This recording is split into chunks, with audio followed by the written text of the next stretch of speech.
In today's video, we will present a part of Huron history that is a very valuable component in understanding Ontario's past. Not surprisingly, in studying written French voyager accounts, there is often not much description on Aboriginal women and their role in society. Using Aboriginal scholarly research on pre-Columbian societies and French accounts of the time of French explorations, it is possible to understand the reality and the cultural contributions of Aboriginal women during the time of French exploration. The Nattawak were matrilineal and matriarchal. Thus, they structured clans around the female line, and women controlled community fields, activities around the home, and domestic life.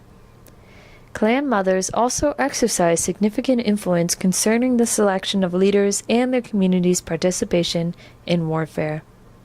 In terms of family structure, kin relations were matrilineal.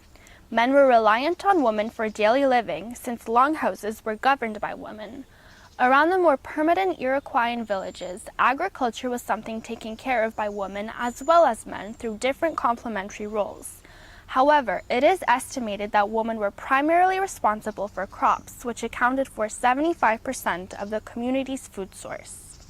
In terms of gathering, the most important activity for women was the collection of firewood. Compared to aristocratic women in French society, whose daily life centered on appearances and intrigues, Huron Wendat women seemed to play a genuinely active role in the community's survival and the construction of its cultural and symbolic order. Men were older than women in marriage, and there were more women available for marriage due to the loss of men in warfare. Marriage was not recognized completely until the first child was born.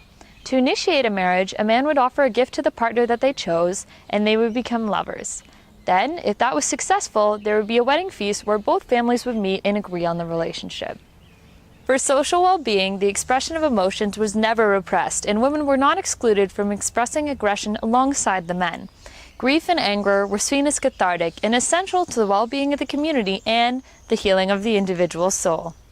Gabriel Sagard, a French récollet, is one of the first European observers to systematically describe the daily life of the Huron Wendat people, including the lives of women. The first observations of Aboriginal women's work started with a more general remark on the place of art within Huron culture. Art in Huron culture was an essential component in dances, feasts, and public assemblies. Something to keep in mind, though, is that the records of Huron art can only be interpreted through texts written by non-Aboriginal European men, since there are no remaining Indigenous artifacts and archives. This different social construct was interpreted in various ways through French voyager and missionary accounts.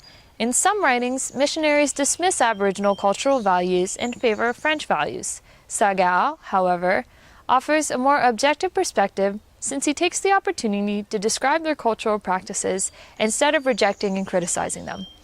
Overall, through the combination of multiple sources, we can get a better understanding of the multifaceted lives of Aboriginal women and their vital social roles in this time period.